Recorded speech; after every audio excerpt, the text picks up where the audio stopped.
What's up, guys, and welcome back to the channel. It's your boy Jones at 4K, bringing you guys another Forza Horizon 5 drift build and tune video. Today we got the 1990 Vauxhall Lotus Carlton. We're going to get into the build of this car, followed by the tune, and then we're going to take it out to the mountain to see if we can 3-star the zone and also put down 1,000,000 points. Alright, so diving into the build of the car. So for the motor swap, I did test the stock motor and I tested the Mercedes 6.2, but I ended up settling for the 2JZ, the Racing 3.0. For the drivetrain, we left it stock at rear wheel drive. For the clutch, we have the race clutch, we have a race transmission, we have a race drive line, and we have a race drift differential. Under platform and handling, we have the race brakes, we have the drift springs and dampers, we have the race front and the race rear anti-roll bars, we have a race roll cage, and then we also have a race weight reduction. For platform and for the appearance, we didn't change anything. We left the stock front bumper and we left the stock rear wing on it. For the tire compound choice, we have the Horizon Semi Slicks. For the front tire width, we have it up at 255s in the front, and then we have it maxed out in the rear at 285. For the rim size, we upped the rear at 18, and then we also upgraded the front size to 18s as well.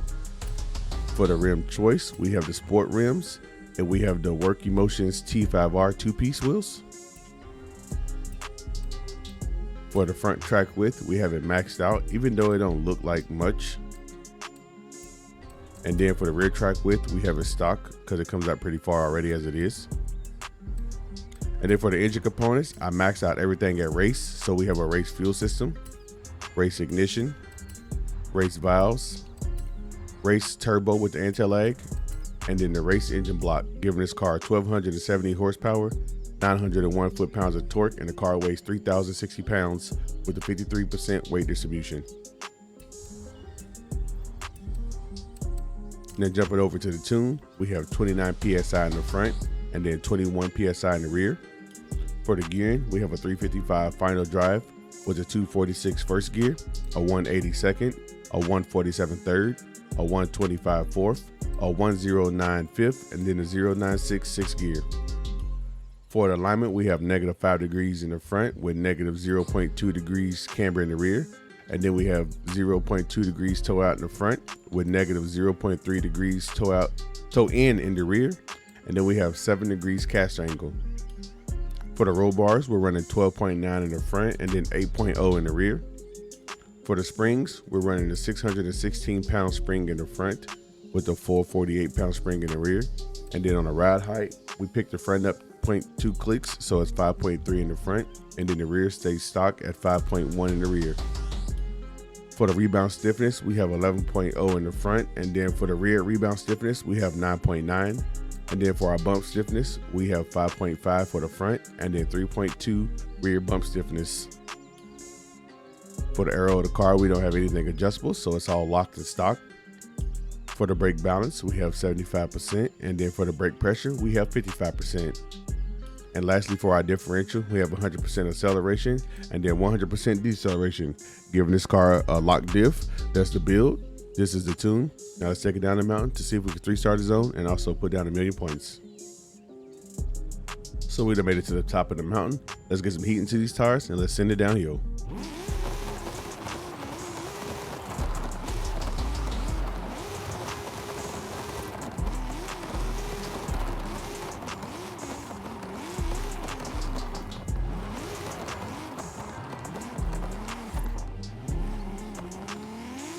So I was asked to do this car like a while ago, and I thought originally I had this car in my garage, and I guess I didn't.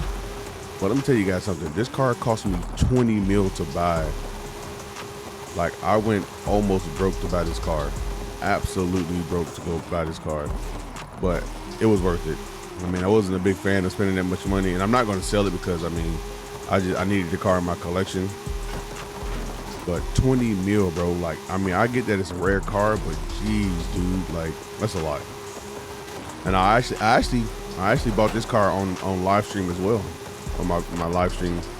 I tried to tune it then, and I don't know what it was, but I wasn't having a good time driving it.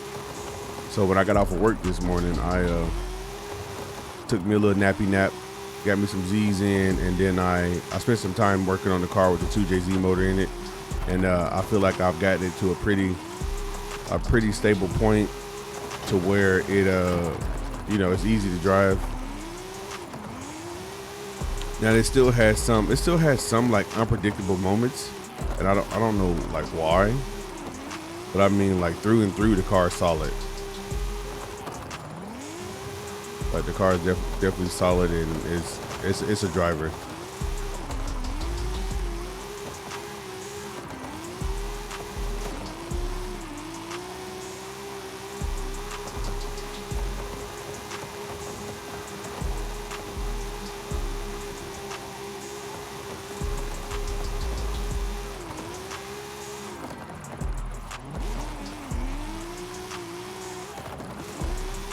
Yeah, I didn't know what I really wanted to do, like power wise. So I was having a small little struggle. So I said, you know what, I'm just gonna 2JZ swap it, and I'm gonna just build it all the way out. Screw it. 1200 horsepower on the 285. We can make it work. I've done more power on a smaller tire, so.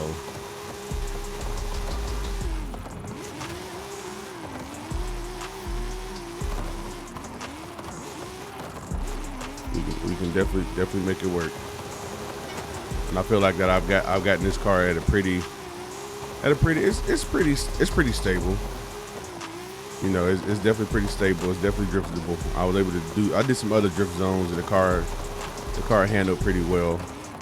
Low speeds, high speeds.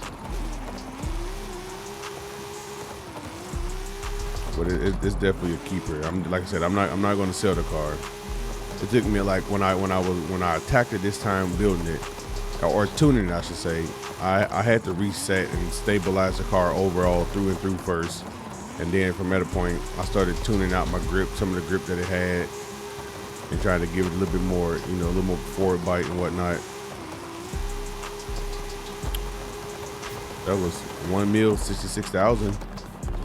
It was definitely a drive. Like this car tuning, man. It I don't know, man. I'm gonna be honest. It almost defeated me.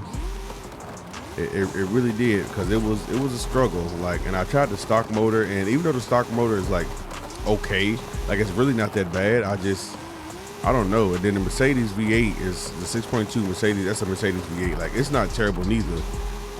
But I don't know, man. It wasn't working out for me. It didn't feel the way I wanted to feel. The power delivery didn't come on the way I wanted it to. Like this car is different. Like I don't know. Like you can't. I don't feel like you can just throw anything at this car, and then just drive it. Or I mean you can, but I don't think you can do so and just drive it comfortably and enjoy driving it. Like if you're going to use a Mercedes V8, I think it'd be better low horsepower. I think it'll be better weight with low horsepower on a small tire, in a different compound. But guys, that is going to be it for me. If you enjoyed the video, leave a like, comment down below if you have any other suggestions, subscribe to the channel as it is free and it does help us grow, and I will catch you in the next video.